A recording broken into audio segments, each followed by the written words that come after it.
Então, nada melhor do que usar esse mês para tratarmos deste assunto e compreender melhor.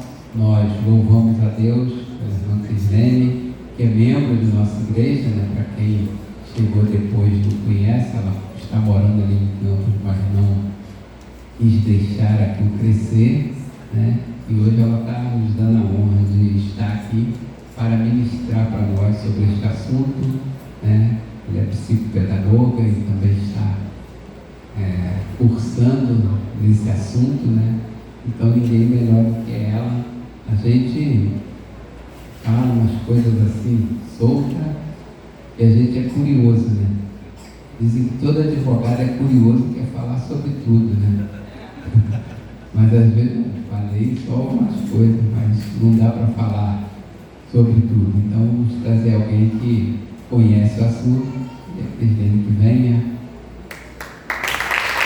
Eu posso falar por ela. Também vamos ficar de pé, vamos orar, agradecer a Deus pela vida da Crislene. É uma honra, tem quase 3 anos que ela não vem aqui no Rio de Janeiro, né? E hoje ela está nos dando esse privilégio, né, de estar aqui compartilhando conosco. Eu não vou também falar, vou deixar que ela fale sobre as suas credenciais, as experiências dela, para fortalecer aqui o que o pastor também já começou a falar. Estenda a mão para cá. Pai, muito obrigado. Obrigado por esta grande oportunidade que o Senhor está nos dando, ó Deus, de aprendermos, de conhecermos, porque entendemos, ó Deus, que quando deixamos de conhecer, nós erramos. E nós não queremos errar, queremos melhorar como servos de Deus.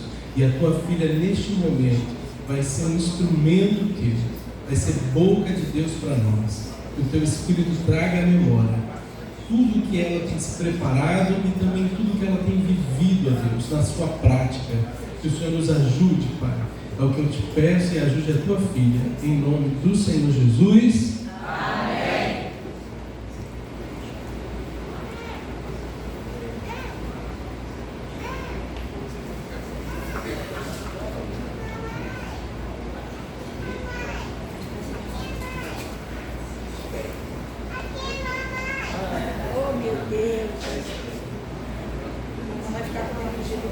Salve, irmão, papai do Senhor.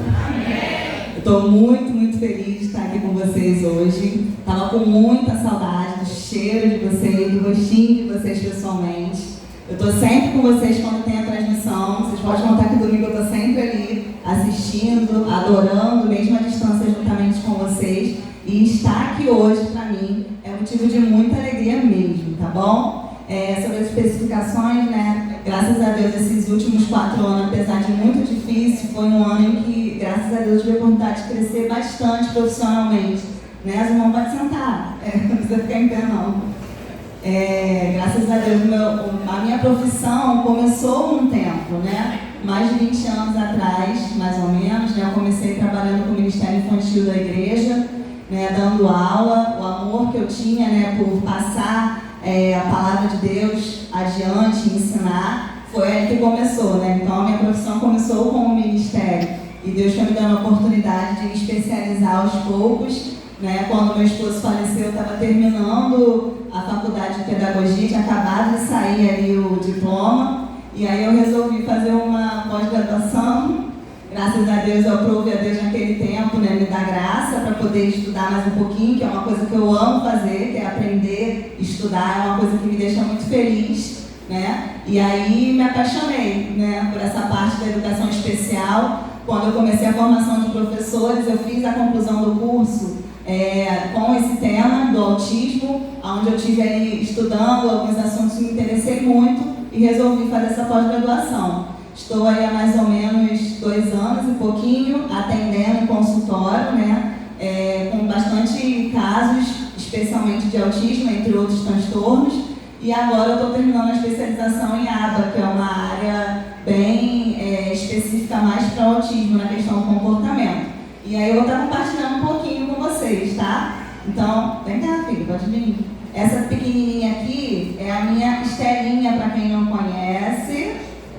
Ela vestidinho, vai ficar presa. Essa pequenininha aqui, quando a gente veio aqui, ela tinha meses ainda, acho que ela estava com 4 meses, né, filha? É a Estela Evelyn. Vem cá, rapazinho. Esse vocês já vão conhecer, porque eu também fiquei muito tempo aqui trabalhando com o Ministério Infantil dessa igreja, né? Eu fui aqui a líder do Ministério Infantil por bastante tempo.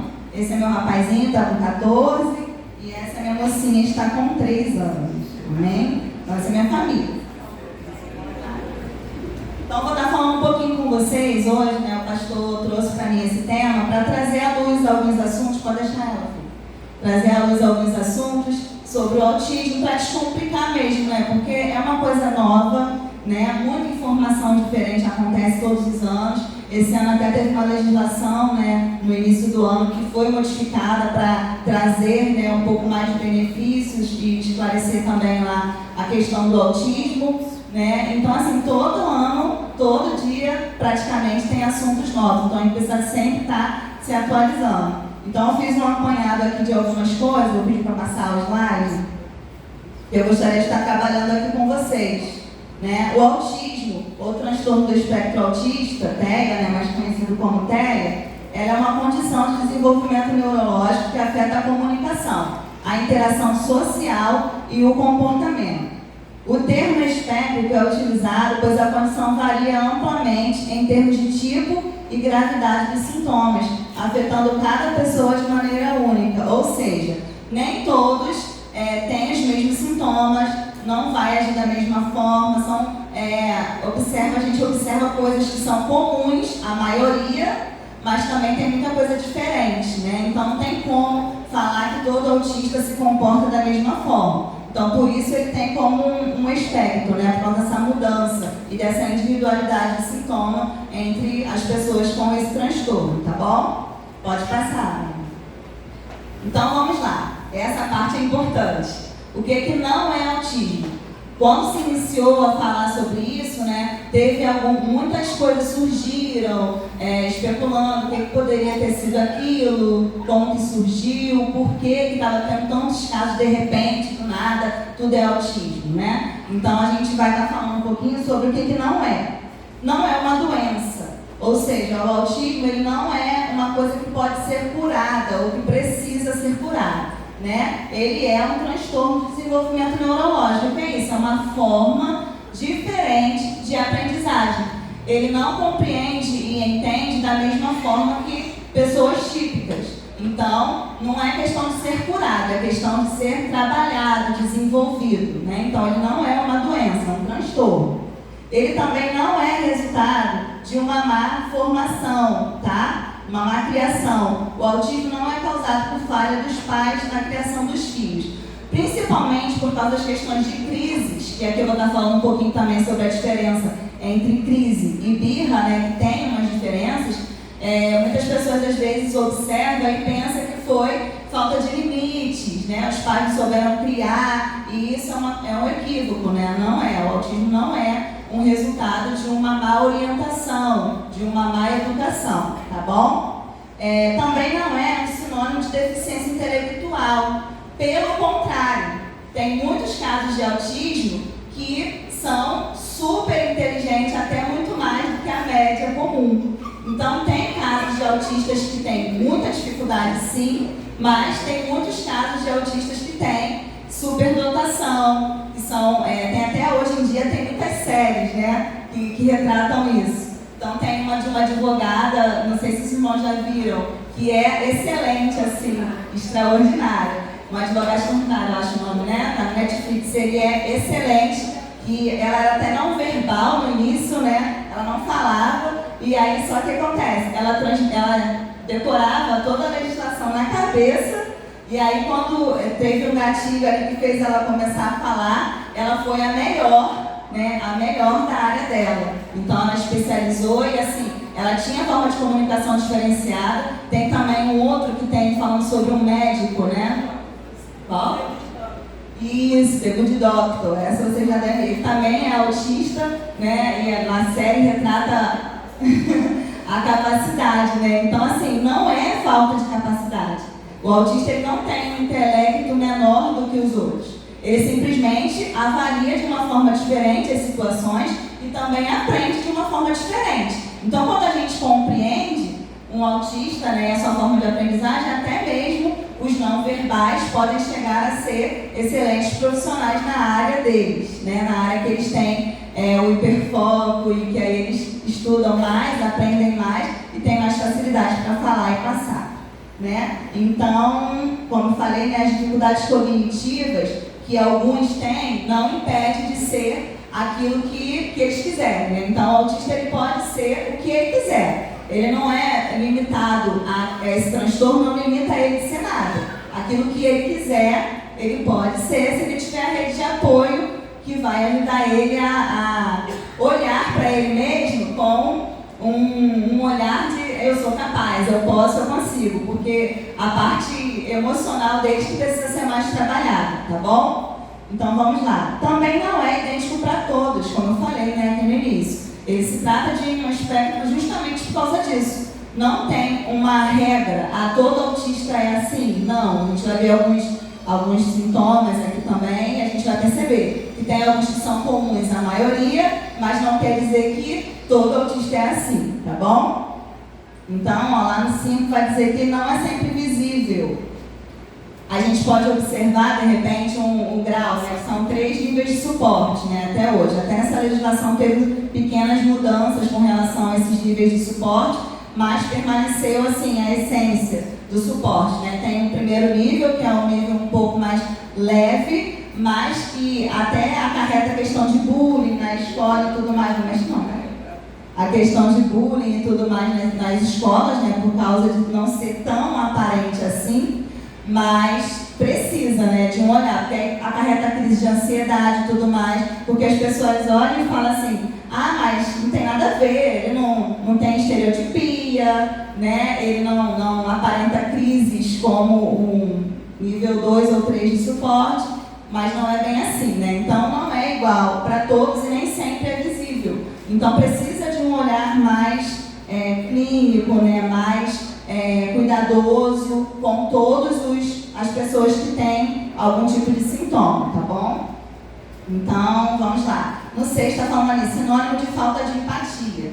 O autista ele tem uma questão de comunicação social, de olhar no olho, de falar, muito diferenciada. Eles têm uma dificuldade, principalmente na questão do relacionamento. Então, ele não gosta muito de olhar no olho, né? Não se junta muito em grupo, eles têm dificuldade social, a maioria, a dificuldade social é bem forte. Então, assim, mas essa falta de estar olhando no olho não quer dizer que não está prestando atenção no que está acontecendo e não está querendo dizer também que ele não está ali participando do contexto, né? Num culto, numa sala de aula, o fato dele não estar fazendo esse contato direto, não quer dizer que ele não está tendo empatia com o que está acontecendo, tá bom? E também ali causado por vacinas. No início, principalmente, surgiu muito essa hipótese, né? Por causa de vacina que está surgindo o autismo, né? Que antes da vacina não tinha isso, e já foi comprovado que isso de fato não é real, tá? Então não é causado por vacinas e tem estudos que comprovam isso, tá bom? Que não foi nenhuma vacina que causou o autismo, não. E ele também está dizendo que não é algo que se supera. Isso aí também é muito importante. Não tem a questão de superar, assim, é uma condição que não vai acabar. Entendeu? O autismo, quem nasceu autista, não vai deixar de ser autista. O que ele tem é a possibilidade grande de, com as terapias, melhorar muito. E eu vejo isso muito com pacientes e com sala de aula, eu ainda dou aula ainda. Né? Eu ainda estou dando aula em escola e atendo no consultório. Né? E em breve vou estar fazendo terapia também, né? Se Deus quiser. Então, assim, eu vi diversos casos, né? Em que vou estar falando mais pra frente aqui, com o acompanhamento correto, a criança desenvolver, dar um boom assim tão grande eu vou estar contando mais pra frente aqui, no decorrer da palestra, de desenvolvimento assim, que você ficar encantado.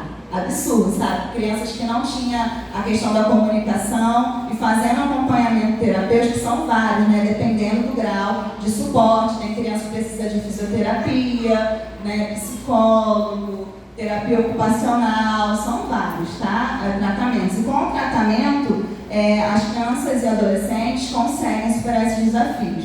O mais importante é começar o quanto antes, tá? E eu vou estar falando aqui também com vocês. Pode passar, por favor. Tem aqui, eu trouxe em bebês e em crianças alguns sintomas que a gente pode identificar e como sinal de alerta, né? Por quê? A questão do diagnóstico, os especialistas não gostam de fazer antes dos 2 anos.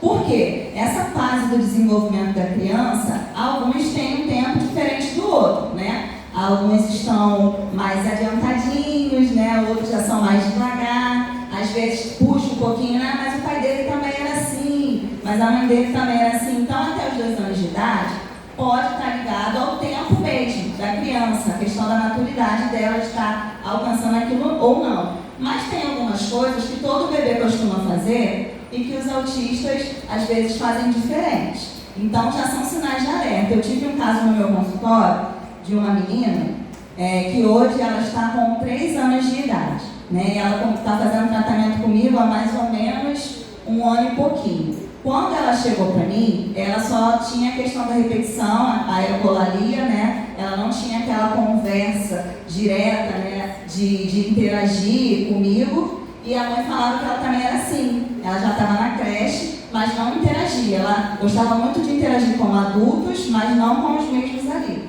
E hoje, a mãe falou que na época que ela nasceu, quando ela era bebezinha, a mãe já percebia algumas coisas diferentes. E assim que ela teve idade, a mãe logo procurou. E hoje, né, ela está com 3 para 4 anos, já está em uma outra escola, não mais na creche, e ela é outra criança. Então, quanto antes a gente começa, hoje ela tem conversas que não são repetitivas, bem, assim, ela é bem comunicativa e está sendo um sucesso na escola. Então, quanto antes se começa as intervenções necessárias, melhor é para a criança. Mais chance de desenvolver ela vai ter. E quanto mais tarde também se começa a intervenção, também é o contrário, também é real, né? É mais difícil, porque quando a criança vai ficando mais rígida, a questão da cognição dela vai atrapalhar um pouco, pode demorar mais. Não é que não vai funcionar. Ah, Cris, então se eu não procurei atendimento logo, demorei a atender meu filho, então não vai ser capaz de nada, a culpa é minha, eu não vou conseguir mais fazer meu filho ser capaz de ter uma vida independente? Não, não é isso. Mas assim, é mais difícil, porque aí a criança já vai se adaptando com aquele ritmo dela e aí fica rígida e não consegue evoluir com a mesma eficácia de uma criança menor, tá bom? Então, em bebês, geralmente a criança, quando você brinca com ela, né, sorrindo, ela responde com um sorriso. Os autistas não têm essa resposta, né? Essa resposta é o sorriso dos pais. Os pais brincam, sorriem e muitas das vezes eles não fazem esse retorno também. Também não sustenta o contato visual com os pais. O olho no olho, né, que a criança fica determinado. Claro que a gente tem que observar, gente, respeitando o desenvolvimento da criança, né, que tem os estudos lá que falam sobre o ritmo de desenvolvimento, né, tudo direitinho. Quem é pedagogo sabe disso. Acompanhando aquele tempo de desenvolvimento da criança, a gente vai observar isso aqui dentro daquele tempo, né, dito como típico de cada bebezinho, de cada criança. Então, se não sustenta o contato visual com os pais, também é um sinal de alerta, precisa estar atento a isso. Não demonstra interesse por objetos. Você coloca um objeto, né, chama atenção, um chocalhozinho, alguma coisa, e a criança não olha para aquilo ali. Geralmente o bebezinho olha, né? Você faz um barulho, um movimento, ele já vai, ó, com o pescoço, com o olho seguindo. O autista geralmente não tem esse gesto de olhar, né, e se interessar por objetos. Também não ergue os braços quando os pais vão pegá-lo. Naquela fase, né, de o pai chama, vem bebê, e o bebê vai fazer assim. O autista também não tem esse costume, tá? Eles não têm geralmente esse costume. Não fica ansioso quando os pais se ausentam. O bebezinho quando está naquela fase de estranhar todo mundo, lembra? E aí os pais saem, o autista às vezes não faz diferença para ele não tem essa proximidade a ponto de ficar estressado ou ansioso com a falta dos pais, tá? E também não gosta de ser minado no colo e prefere dormir sozinho. Por causa da questão do contato, vou falar um pouquinho aqui adiante. Volto, a maioria dos autistas, tem alguns autistas que não gostam muito de abraço, de toque, eles não gostam. Então, quando você vai ninar, geralmente ele fica inquieto e gosta de dormir sozinho. Então, são sinais que a gente percebe nas crianças pequenininhas, nos bebês, tá bom? Pode passar. E nas crianças, o que a gente pode observar? A hiperatividade ou passividade, aquela criança que é muito agitada ou então muito apática, os extremos, né? Não interage, não faz nada, ou então é muito ansiosa, muito estressada. Então são sintomas de alerta, são sinais de alerta. Choro ou risadas inadequadas, tem aquela risada de muito diferente, muito escandalosa, né? Ou então choro exagerado também, são sinais que faz ligar uma luzinha de alerta também, tá? Dificuldades em lidar com alterações de rotina. Eles são muito literais e metódicos. Então, quando você faz essa mudança de rotina, eles geralmente ficam muito estressados, tá? Então, é um sintoma, um sinal de alerta. Fala ruim ou ausência de fala. Uma fala tardia também é um sinal de alerta, tá? Precisa estar atento. E alguns de grau de nível de suporte mais elevado também chegam a não falar, tá bom? E aí tem que fazer fono para ajudar e tudo mais, tá bom? É um dos acompanhamentos que o autista precisa fazer também. Falta de consciência do perigo. Quando a criança vai, né, atravessa a rua sem olhar para o lado, ou sobe, pula nas coisas sem identificar o perigo, isso também é um sinal de alerta, tá? É um sinal de alerta.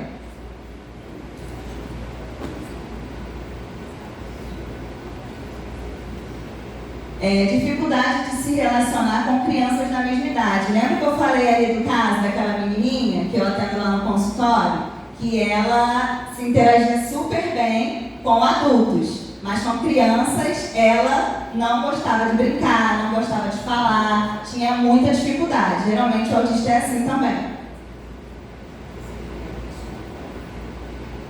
Então, as pessoas da mesma idade, eles não têm muita interação e aí gostam mais de interagir com mais adultos, né? Conversas, brincadeiras e tudo mais. Também é um sinal de alerta. A sensibilidade a alguns sons, a audição e outros sentidos também, audição, olfato, paladar, do autista é muito aguçada, diferente do nosso.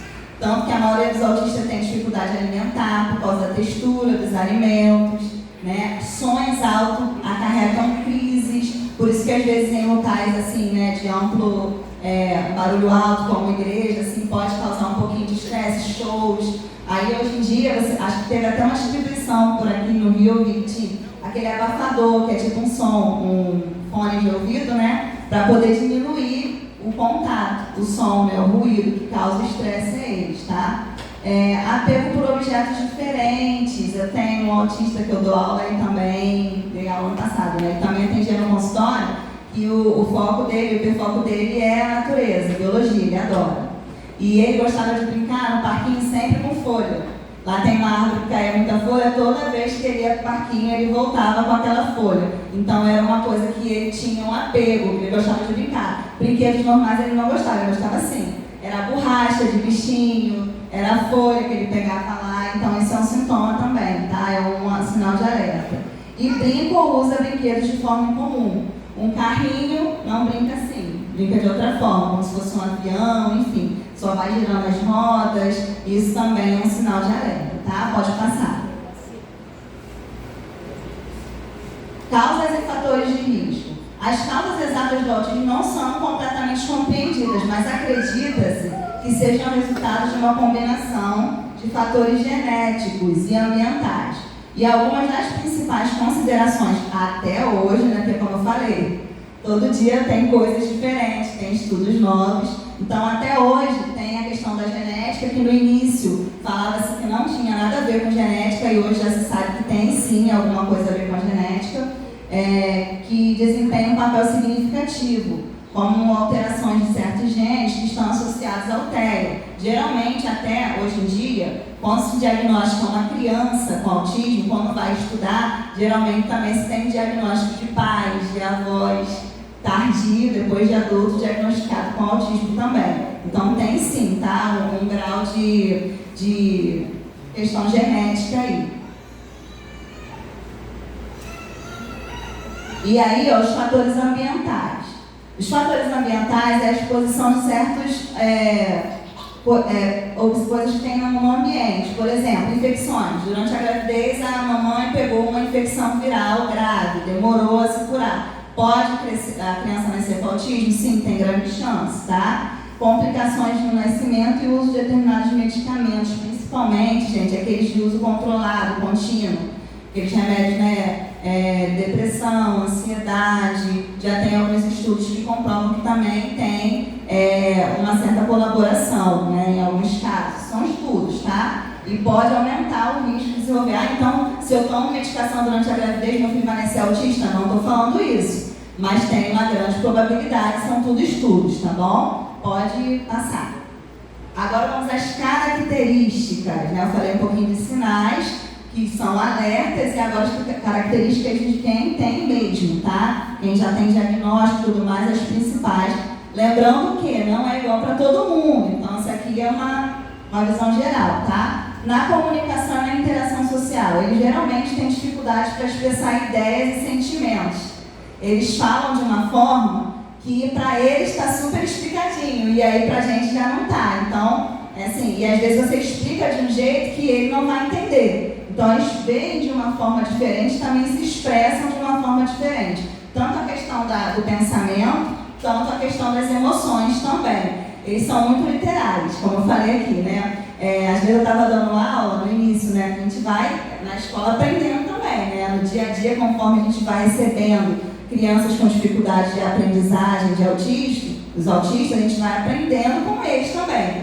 E aí, às vezes eu falava algo, aí ele falava assim, mas tia, eu não estou entendendo, mas eu não entendo. E aí eu explicava novamente, eu não entendia. Aí eu percebia que tinha que ser de uma outra forma. Aí eu pegava, ele gostava de biologia, então eu tentava explicar dentro do hiperfoco dele. E aí funcionava melhor, porque aí ele conseguia aprender, né, entender aquilo que eu estava querendo dizer. Por exemplo, quando você fala, por exemplo, um sarcasmo, eles são literais, eles não vão entender. Às vezes a gente está falando, está rindo, e ele não está entendendo nada, porque para ele não faz sentido, tá bom? Eles pensam de uma forma diferente e se expressam assim também. Então, eles também têm dificuldade de entender e responder às normas sociais.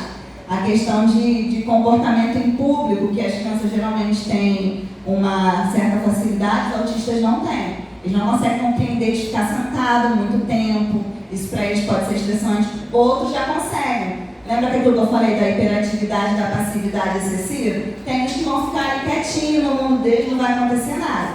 Mas tem outros que já não vão conseguir fazer isso, tá bom?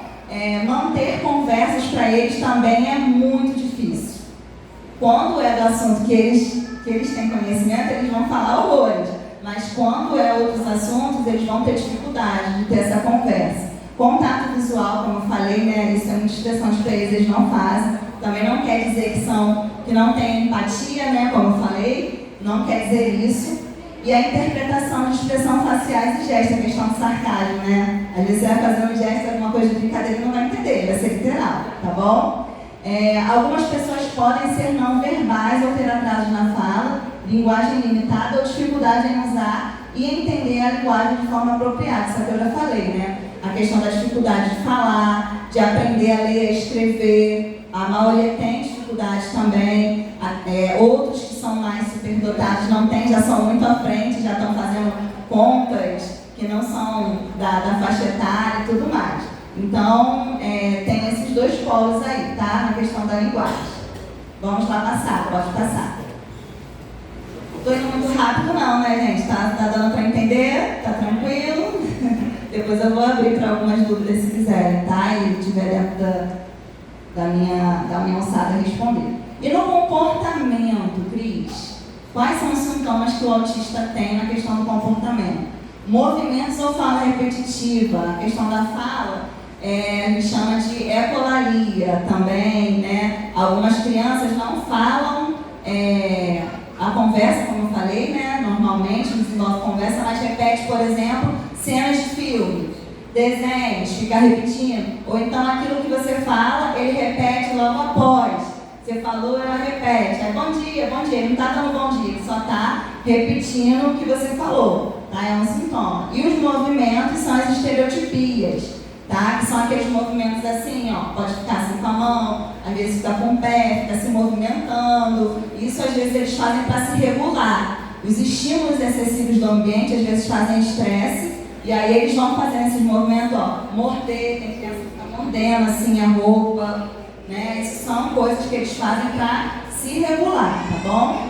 Interesses intensos e focados em tópicos específicos, foi aquilo que eu falei. A questão do hiperfoco, pode ser biologia, e isso a gente pode trazer como uma coisa positiva para a gente dentro da igreja, né? Porque pode ter o hiperfoco na Bíblia, em coisas que pra gente tem dificuldade de gravar versículos, às vezes a criança já sabe tudo com detalhes, e às vezes lê uma vez só ou ouviu uma vez só. Então a gente pode usar essas coisas a nosso favor, né? Então, assim, a gente pode usar o hiperfoco deles ao nosso favor dentro da igreja, assim como a gente faz na escola também. Então, é uma coisa interessante.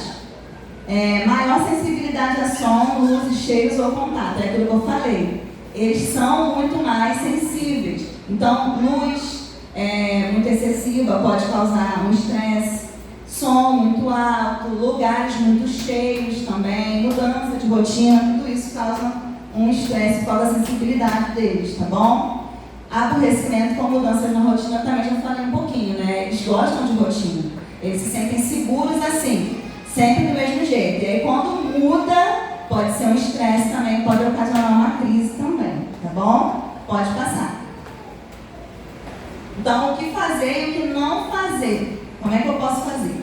Como pais, né? Como pais responsáveis de modo geral, né? Avós, tios, você tem alguém com um espectro autista dentro do seu ninho, o que você pode fazer? Identificou algum sintoma, algum sinal de alerta?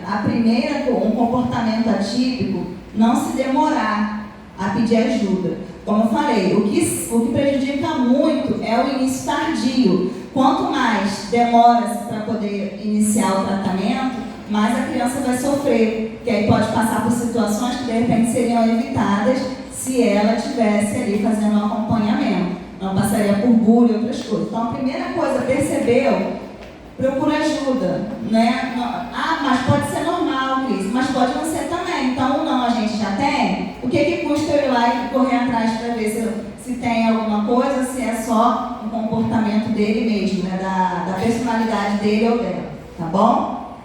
Uma vez diagnosticado, né, sinalizar isso para as comunidades pertencentes, na escola, na igreja, aos familiares. Hoje em dia tem, até vi umzinho que está com um cordãozinho, né? Eu vi um príncipe de cordãozinho aí, que tem um cordãozinho, né, que a gente utiliza aqui. Essa legislação também, lá em São Paulo já está até fazendo, não sei se aqui já está. Do Mion, aquele do filho do Mion, foi a lei que ele fez, né, que dá direito, aquele cartãozinho também, que dá até mais do que o crachazinho, né? Então, identificar, gente, é muito importante, porque não tem como, né, as pessoas adivinharem, né, as dificuldades dos nossos filhos. E aí, quando eu identifico que meu filho tem uma dificuldade especial, uma dificuldade específica, aliás, eu vou estar ajudando, né, a escola a agir, posso até estar cobrando um pouco mais, porque foi comunicado, então pode fazer adaptações de currículo, até na igreja mesmo, na escola dominical, por exemplo, fazer uma adaptação também lá na classe para poder atender a todo mundo, porque eu fico muito emocionada quando eu vejo, por exemplo, vídeos de autismos e outras dificuldades sendo batizados. Gente, é uma coisa linda, porque eles são seres muito puros. Eles têm uma pureza assim, muito grande. Então, quando eles são alcançados por Cristo, é uma vitória enorme. Mas para isso acontecer, a igreja precisa saber, a escola precisa saber da dificuldade, né, para poder intervir da maneira correta e fazer ele alcançar, né, os objetivos, tá? Então, e também, para ser uma rede de apoio, como eu falei, vocês todo pai e mãe precisa de uma rede de apoio, sim ou não, independente de ter um filho atípico ou não. Então, e vocês merecem isso também. Então, quando a gente faz essa comunicação, a gente ganha essa rede de apoio que vai nos ajudar, tá bom? O nível de suporte 2 e 3, então, é um nível muito difícil. É um nível muito difícil, principalmente o 3. Então, quando você tem uma rede de apoio que pode te dar um afago, né, um carinho, uma ajuda, vai ser mais leve, entendeu? Então, é importante. E os autistas não verbais, não subestime. O fato da criança não falar não quer dizer que ela não pode se comunicar. Então, a gente vai tentar formas diferentes de comunicação, a forma diferente de aprendizado, que é o que a psicopedagogia faz, né? Lá no consultório é isso que eu faço. A gente tem a avaliação, a gente tem aquela entrevista em primeiro momento, né, com a família para poder pegar as informações. Depois a gente faz as avaliações e aí traça um plano que funcione para aquela criança. Então, para isso, a gente tem os especialistas, né? Quando você procura um especialista, uma ajuda, vai avançar, porque ele vai entender a forma de aprendizagem diferente e vai traçar um plano que vai ter um objetivo alcançado, tá bom? Então, essa falta de fala não quer dizer que ela não tem capacidade, tá? Então, não se expressar verbalmente não quer dizer que não pode se comunicar, tá bom? Então, não desista, pode passar. A criança que prefere se isolar ou do que estar em grupo, não ficar repreendendo porque ela quer se isolar, né? Ou obrigar a participar das atividades. Esse comportamento, né, de isolamento é por causa do interesse, que às vezes aquilo que está sendo compartilhado ali não está chamando atenção. E às vezes mudando a forma, com carinho, com amor e com cuidado, a gente vai aos poucos conseguindo incluir, né, essa criança ou esse adolescente nos grupos, né, nos grupos sociais. A criança que apresenta movimentos estereotipados, que é aquele, né, as questões de movimento assim, de mãos repetitivos, né, mãos, braços, corpo. Não repreender pelo fato dela se mover de forma diferente e repetitiva, porque ela tem capacidade perceptiva e sensoriais diferente das demais crianças da mesma idade, né, neurotípicas. E também não conter ele fisicamente, porque pode gerar o quê? Uma crise. E, gente, tem uma coisa que é muito importante. A gente identificar os sintomas e sinais que levam a criança até a crise. Porque quando está na crise é muito difícil você conseguir intervir. Você tem que esperar, né, passar, só ficar ali contendo para não se machucar, né, contendo entre aspas, né, só dando suporte para não se machucar. Mas quando você identifica o que leva aquela criança até a crise, é mais fácil, tá bom? Então, a crise tem consequências imprevisíveis, tem crianças que se machucam. Essa semana eu estava atendendo um paciente no consultório, né, pequenininha, acho que 3 anos de idade, se eu não me engano. E como era um ambiente novo e diferente, ele não queria, não conseguia, né, entender, e ele começou a se bater. Lá na escola tem uma criança que também tem da sala da Estela, pequenininha, que tem isso aqui, ó, do rosto mais escuro. Porque em momentos de crise ele se machuca mesmo, ele se bate, ele se soca, bate a cabeça na parede. Então, um momento de crise não quer dizer que aquela criança, né, tá com algo fora do comum, entendeu? Às vezes é só uma crise mesmo e a gente percebendo o que leva, o que desencadeia aquela crise, a gente consegue intervir antes e não evoluir, tá bom? Pode passar. Bom, estamos no finalzinho já, tá? Aí identificando aí, como que eu vou falar então, Cris? Como é que eu vou saber se é uma birra ou se é uma crise? Aí eu trouxe aqui, esse livro ele é muito bacana, depois quem quiser eu passo. Essas coisinhas aqui eu tirei de um livro da Sobral, esqueci o primeiro nome dela, o sobrenome é Sobral. Que ela fala sobre o autismo na igreja e no Ministério Infantil. E é muito bacana, tem muita coisa legal nesse livro, tá? Depois quem quiser pode me falar que eu passo o nome para poder adquirir. Então, a crise e a birra. Na crise, o que causa a crise? Geralmente ocorre em resposta a estímulos sensoriais intensos, como a gente falou. As sensações deles são muito mais aguçadas. Então, o excesso de estímulos faz eles mudarem repetidamente, né, de humor, e causa o estresse. Então, a mudança de ambiente, dificuldade de comunicação ou frustração diante de expectativas, quando não são, né, respondidas ali, causa essa crise. E você percebe, o que eu percebo? Na birra, você vê que a criança está fazendo aquilo para querer aquilo que ela quer. Vamos supor, quero brinquedo, aí não deu, aí fica, quero. Na crise não, você consegue perceber que a criança não tem controle sobre aquilo. E como eu falei, começa a se bater, né, se socar, se joga no chão. Então assim, a gente perceber que aquilo não é do controle da criança é um dos principais, tá? Da causa. Lá, a birra geralmente ocorre em resposta a um desejo não atendido, como eu falei, que é algo que não pode ter. Aí você fala não, aí começa a ter, né, as crises, a birra no caso. E a crise não, a crise é após os estímulos, tá? Tô um pouquinho nervosa, tá? Não fica assim, já tô no final, mas tô nervosa. Manifestações. Na crise, durante a crise, a pessoa com autismo pode mostrar sinais de sobrecarga sensorial. Você percebe que de repente foi numa interação, eu tinha uma criança na minha sala, toda vez que tinha atividade em grupo, como ele tinha dificuldade de comunicação, ele voltava super estressado. Era parquinho, educação física, dentro de sala era tranquilinho. Ia para o parquinho, educação física, já voltava transtornado. Então assim, você percebe que foi uma sobrecarga que causou aquilo, né, a crise. E aí, ó, cobrir os ouvidos, olha ali como é que a criança está também. Né, puxar os cabelos, tentar se afastar do que causou, né, aquele sentimento, ter movimentos repetitivos, como eu falei, as estereotipias, dar sinais que é da crise. E na birra? Durante a birra, a criança pode chorar, gritar, espernear ou demonstrar comportamentos desafiadores, como forma de expressão, a sua frustração ou contrariedade. Então, a principal diferença é essa daí, tá?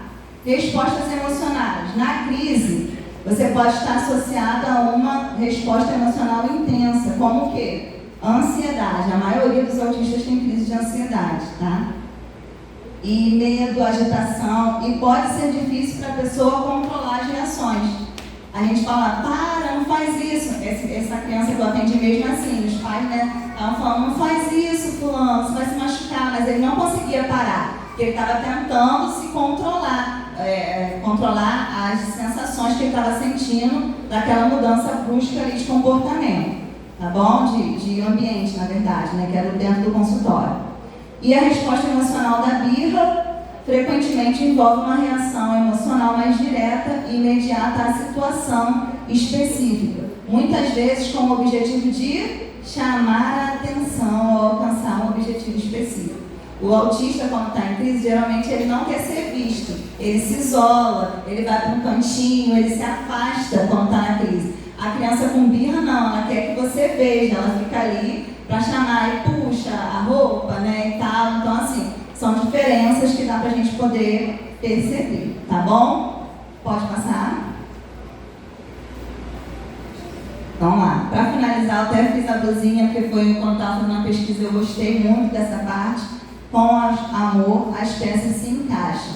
Queria ler junto com vocês aí para finalizar, 1 Coríntios 13, 1 e 13, já que a gente está na igreja, né? Vamos aproveitar a palavra de Deus que ela diz a respeito do amor, né? Se eu falar as línguas dos homens e dos anjos, mas não tiver amor, eu serei como um sino que ressoa ou como um símbolo que retine. E o versículo 13. Assim permanecem agora essas três: a fé, a esperança e o amor. O maior desses, porém, é o amor. Gente, quando a criança com autismo se sente querida e importante, estava até conversando com o pastor Dário lá, esse menino que eu atendi, né, a mãe até me autorizou a contar um pouquinho da história dele aqui. Ele recebeu o diagnóstico muito tardio, né? Os pais tinham um pouquinho de dificuldade, principalmente o pai, né, de entender que ele tinha dificuldades que precisavam de intervenções diferentes. Ele achava que aquilo era normal. E foi procurar ajuda. O menino já tinha uns 8, 9 anos. Botou ele na escola e dava muitas crises. Ele não conseguia ficar em sala de aula, não tinha que buscar o tempo inteiro. Aí a diretora teve que dar uma pensadinha, olha, ou você procura ajuda ou infelizmente a gente não vai conseguir ficar com ele na sala regular, porque estava já atrapalhando o andamento da aula, não tinha como intervir, ele não aceitava a mediação, né? E aí o que aconteceu? Procurou ajuda, e aí quando ele procurou ajuda e começou o tratamento, ele mudou da água para o vinho. E aí teve uma primeira profissional que atendeu ele na escola, quanto professora, né? Que era muito rígida, sou eu, filho, que era muito rígida e brigava, achava que ele tinha que se comportar da mesma forma que os outros alunos, e ele não conseguia. Não era teimosia, nada disso, era simplesmente que ele não conseguia se comportar da mesma forma que os outros. E aí foi o ó. Ele não conseguiu evoluir, não conseguiu desenvolver e precisou ficar retido. Mesmo com laudo, a escola conversou com os pais que seria melhor ele fazer novamente o segundo ano, né, que era um ano importante de alfabetização. E aí repetiu. Na repetência dele, já era meu paciente no consultório. Ele acabou me pegando na escola também, como professora dele. Eu comecei a perceber o que causava aquelas crises nele, fui intervindo de maneira diferente. Ele não se comunicava com ninguém, falava que ninguém era amigo dele. E aí eu consegui aos poucos fazer a turma compreender, porque quando ele dava crise ele começava a gritar, aí a turma fazia toda assim, ó, porque ficava incomodada, não tinha só ele na sala, tinha outros alunos. E aí eu comecei a conversar com a turma as dificuldades que ele tinha, que ele não fazia isso porque ele queria, né? Fui conversando e eles compreenderam e começaram a acolher. Aí perceberam que lá no parquinho ele gostava de catar as folhinhas. Aí as crianças, toda vez que ele ia, pegava folhinha, escondia assim, ó, e chegava, ó, trouxe pra você. E ele ficava todo feliz. Aí o que aconteceu? Dava aula de ciências, o nicho dele era biologia e ciência, o foco, né? Que ele tinha o hiperfoco. E aí quando eu ia dar aula de ciências, eu falava assim, ó, fulano, eu queria assim, eu tô falando aqui, né, mas se eu estiver errado, você me corrige. Aquilo fazia ele se sentir assim, nossa, eu sou importante, ela tá valorizando aquilo que eu tenho de melhor, né? E aí ele dava, não tia, você tá certa mesmo, e acrescentava sempre alguma coisa. E as crianças ficavam encantadas do tanto de conhecimento que ele tinha. Então assim, valorizando, ele cresceu. E aí hoje ele está com outra professora, e a professora falou assim, Cris, você me deu um presente, né? Porque hoje ele não dá mais crise, ele faz as avaliações, ele já está aprendendo a ler e escrever, que ele não lia, ele não escrevia por causa dessa resistência, não gostava de fazer cursiva, só tastão. Hoje ele está lendo, ele está escrevendo com alguma dificuldade ainda, mas já passou para o 3º ano, não ficou retido e está lá, um sucesso, um sucesso. Então, com o amor, as peças se encaixam, gente. As peças se encaixam com o amor, tanto na igreja, como na escola, na família, em qualquer lugar. Quando a gente demonstra valor para eles, valoriza aquilo que eles têm de melhor, eles se sentem importantes e avançam, tá? Espero que vocês tenham gostado, é isso que eu queria deixar para vocês hoje, tá bom?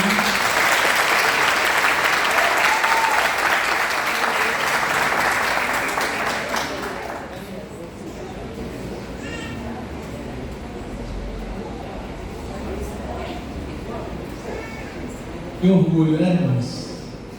Quem é do crescer, principalmente quem é do crescer, sabe quanto que o nosso coração fica jubiloso em ver aqui a Crislene trabalhando, fazendo a obra, vivendo o que Deus tem para a sua vida, Crislene, juntamente com seus filhos, e eu sei que Deus tem muito mais. Quem concorda comigo? Eu perguntei a ela aqui se ela podia fazer perguntas, se alguém poderia fazer perguntas, ela falou que pode. Tem alguém que gostaria de perguntar algo, né, sobre essa área? Pode falar. Ela comentou sobre a advogada extraordinária. Calma aí. Você comentou sobre a advogada extraordinária e eu estive vivendo, né, junto com minhas filhas. E eu tenho uma sobrinha que hoje foi identificada, né, com autismo. E teve uma hora de uma crise que a advogada teve, muito severa. E o rapazinho, né, que ela fica apaixonada na série, ele contém ela e segura ela com muita força. Sendo que quando a minha sobrinha, né, quando ela está muito estressada, que eu fico falando para ela, para, eu seguro ela, ela fica mais agitada. Na série, a menina fica mais tranquila. Ele consegue segurar ela com bastante força e aquilo ali contém ela. Então eu queria saber se isso é um ato, né, que passou lá na série, não é daquela forma que a gente tem que agir, ou é daquela forma, se você tem algo assim a dizer acerca disso. naquela questão que eu falei, né? Cada um tem um aspecto, não é igual para todos. Às vezes o que funciona para um não funciona para outro. Por exemplo, esse meu aluno que eu falei, quando ele tinha crise, a psicóloga tinha pedido para deixar ele sair e lavar o rosto, deixar a água correndo para poder se acalmar. Só que eu via que lá não funcionava, entendeu? Então, assim, o que a gente precisa entender? Você precisa observar aquilo que para ela funcione, entendeu? Porque lá na série o abraço funcionava. Já lá com o meu aluno, não, eu precisava deixar, e assim, o que funcionava para ele é observar as questões sociais que deixavam ele estressado, da comunicação. Então eu intervia antes da crise começar. O importante para as crises é identificar o gatilho. Quando você identifica o gatilho, você ajuda. Na hora da crise, você tenta observar o que deixa ela mais calma. Se é um apertar de mão, de repente uma massinha, aquelas bolinhas molinhas, entendeu? Você vai fazendo teste, tentativa, que vai ajudar ela a acalmar. Porque na crise realmente é muito difícil algo que você consiga para conter. Você tem que ficar observando só para não deixar se machucar. Porque quando começa, geralmente só depois que ela extravasa aquilo tudo que causou a crise, é que ela vai se acalmar. Não tem muito o que fazer na crise. O melhor é identificar o gatilho para intervir antes. Ele, por exemplo, já sabia o que causava o gatilho, eu descobri com o tempo, né? Primeiro ele teve várias crises, depois eu descobri. E aí, quando eu via que ele estava começando já os movimentos, a fechar, eu ia lá, Heitor, e aí, como é que tá? Tá tudo direitinho? Você tá entendendo? Não tem problema, eu espero, porque ele não gostava de ficar para trás. Aí os alunos entendiam, eu esperava, ele terminava, e aí impediu ele de ter a crise. Depois, com segurança, ele já não tinha mais. Então, o importante é identificar o gatilho para que não aconteça. Acontecendo, vai fazendo tentativas. Lá o abraço funcionou, com ela não funcionou, vai uma bolinha, né? De repente uma música, alguma coisa que funcione para ela, porque é individual, tá bom? Mais alguém?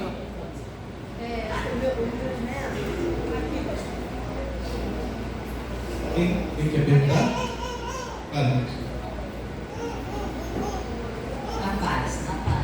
O meu neto tem 5 anos, ele é de rotina. Eu ando, tudo que eu faço, eu levo ele, porque ele mora comigo. Só que ele não gosta de quebrar. Se eu passo essa rua aqui, ele quer que eu fique sempre passando por aqui. Outra coisa também, ele não gosta de não. Toda hora ele pega o meu rosto e ele fica me fazendo carinho. Como ele sabe como que eu sou, toda hora que ele me segura com a mão, ele quer morder, apertar. Mas ele não vai fazer porque ele não conhece o meu jeito, né? Sabe que ele vai apanhar. Eu estou com muita dificuldade. Ele não gosta de interagir, não gosta de conversar com ninguém. Ele não gosta de bater com outra criança. Por mais que eu mande de bater em alguém, se alguém bate nele, a criança, ele não bate, ele não de conversar, ele não conta uma história. Por exemplo, se ele estiver na tua casa o dia todo, eu perguntar o que a menina fez, o que você comeu, o que você bebeu, ele não vai falar. Mas a reação dele com você, eu já sei como você está dando bem ou mal. E eu estou tendo problema porque eu não sei quando ele tem crise ou não. Porque eu sei que tem hora que ele me agarra, as mãozinhas dele, mas ele conhece o jeito que eu tava dele e vai virar. Até nem lógico, né? Ele já tem diagnóstico? Não. Ou vai suspeito? Oi? Ele está fazendo tratamento agora. No particular, porque no público eu não consegui. Eu estou conseguindo. Ele está na salinha agora. Mas assim, ele já faz acompanhamento? Não. Está investigando. Investigando. Então, os sintomas dele são sintomas realmente de uma criança autista, sim. Mas assim, não tem como falar num primeiro contato ou só de ouvir a primeira vez, com certeza, o que está acontecendo. Lá, por exemplo, lá onde eu trabalho, os neurologistas geralmente pedem uma avaliação ou psicológica ou psicopedagógica, que é a minha área. Aí a gente vai aplicando testes, várias coisas para poder chegar ao diagnóstico. Agora, essa questão dele segurar com força e da comunicação, provavelmente essa questão de segurar com força, ele tentando se regular sim.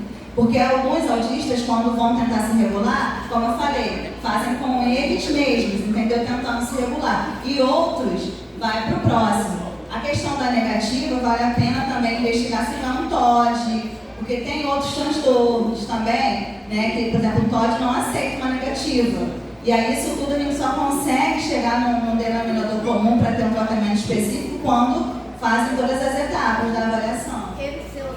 2 anos na mesma cadeira, não mesa. Ele é dessa forma. Ele não muda, gente. Se ele vier para você sentar na sua casa no direito, ele vai diretamente para o dia sentar ali, mas não muda.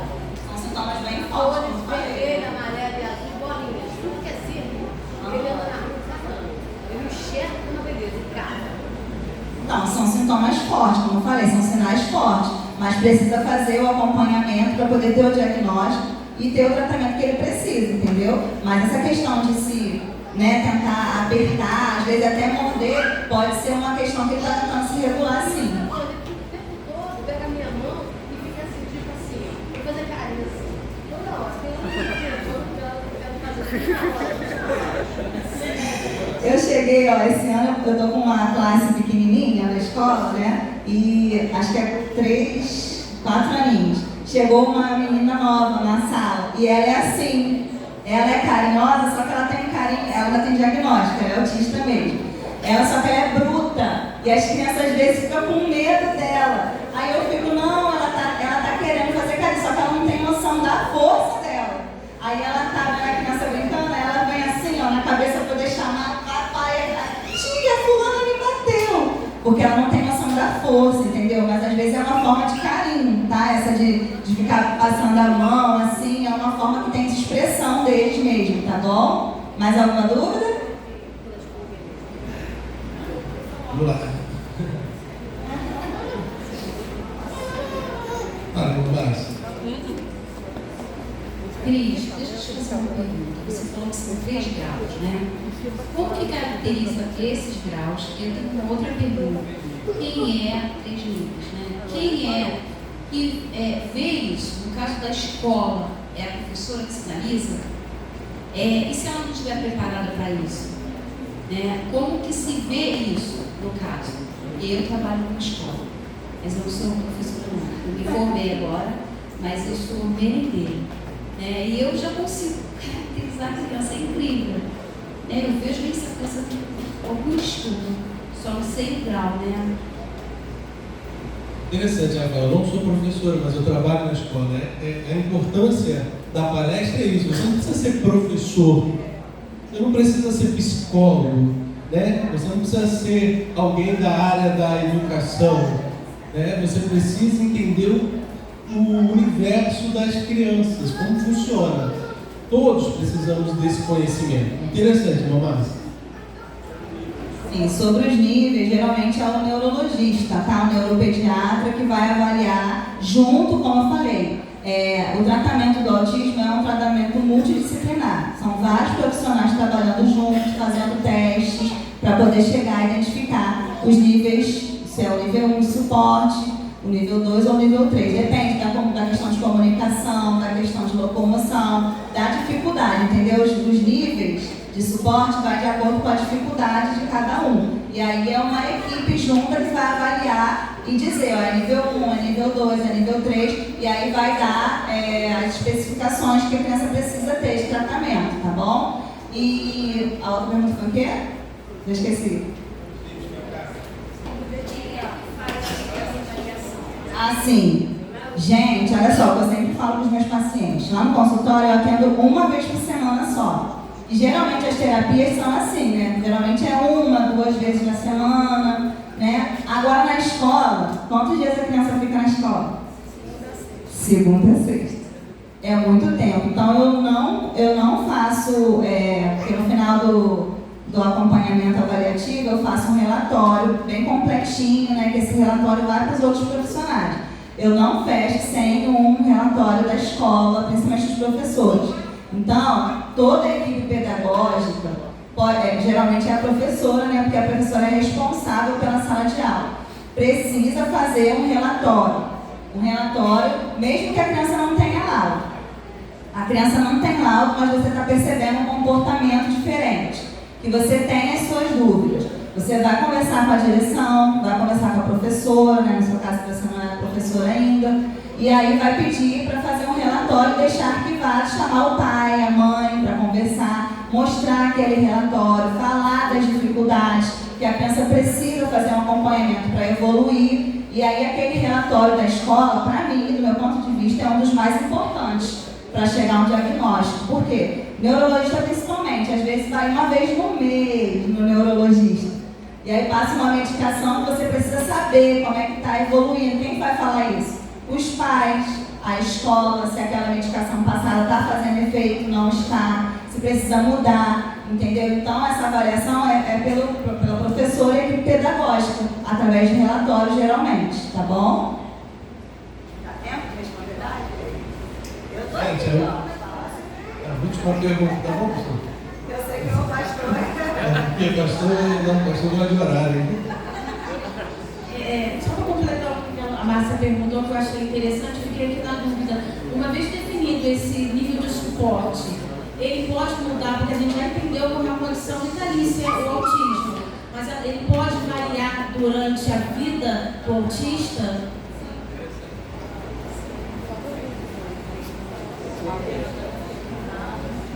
Então, com as intervenções feitas, né, com a equipe pedagógica, ela pode diminuir o suporte, sim. Conforme vai passando o tempo, fazendo o acompanhamento correto, ela pode diminuir, sim, o nível de suporte, sim. Tá bom? Vamos aplaudir? Eu queria pedir a Crislene para ficar aqui.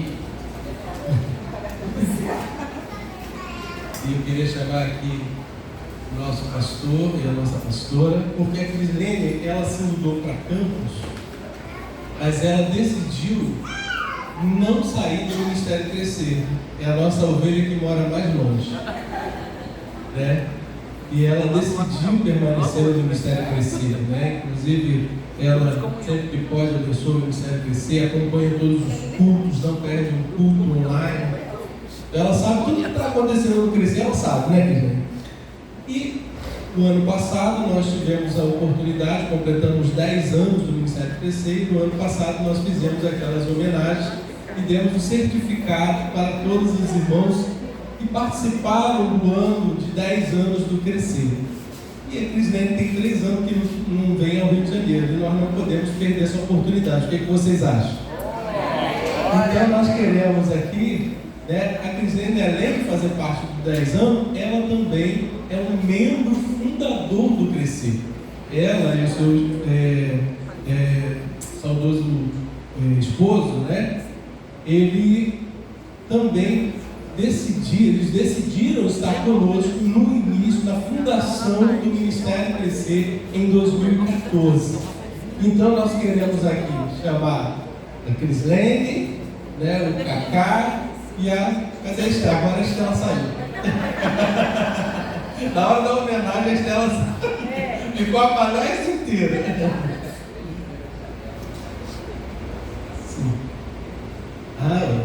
O pastor está lembrando, inclusive, né, quando o templo aqui foi construído, antes da ampliação, quem fez a doação dessa estrutura, que é janela de vidro, porta de vidro, foi, inclusive a porta lá da frente, foi doação do nosso diácono Everton, né? O pastor Elias estava aqui na época, ajudou, né, pastor Elias?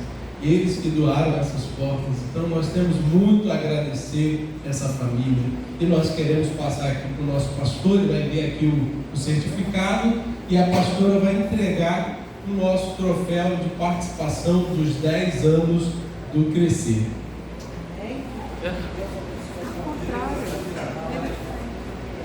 Cadê a fotinha? Cadê a fotinha?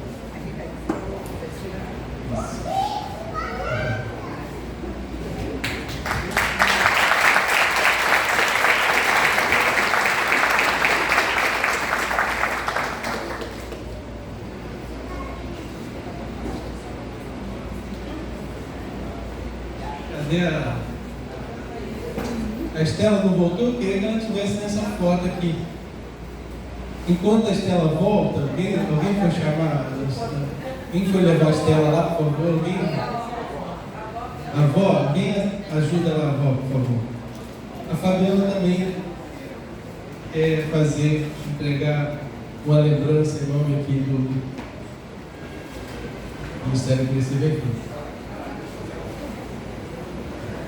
Irmãos, eu estou muito feliz nessa manhã da Cris estar aqui. está hospedada na minha humilde casa. É um prazer, né? E eu sou a discipuladora da Cris.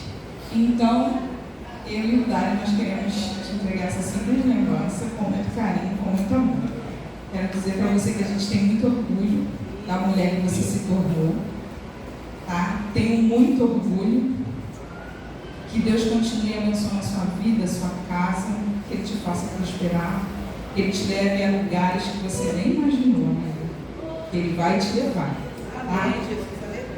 Então, eu quero agradecer a Deus pelo cuidado dele pela sua vida, com você, Cacá. Cuida dessa mãe, Cacá. Cuida dessa mãe. Honre a mãe. E aí seus dias vão ser prolongados na face da terra. Amém.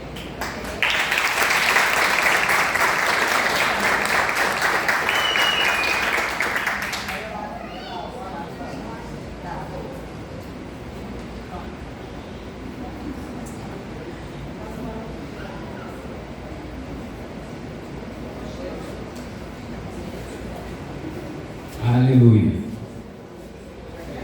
Valeu a pena?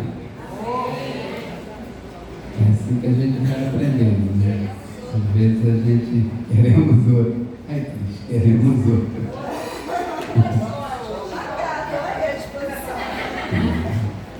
Então é isso, né? A gente vai aprendendo e para saber cuidar, ajudar outros, porque essa é a missão da igreja, amar uns aos outros.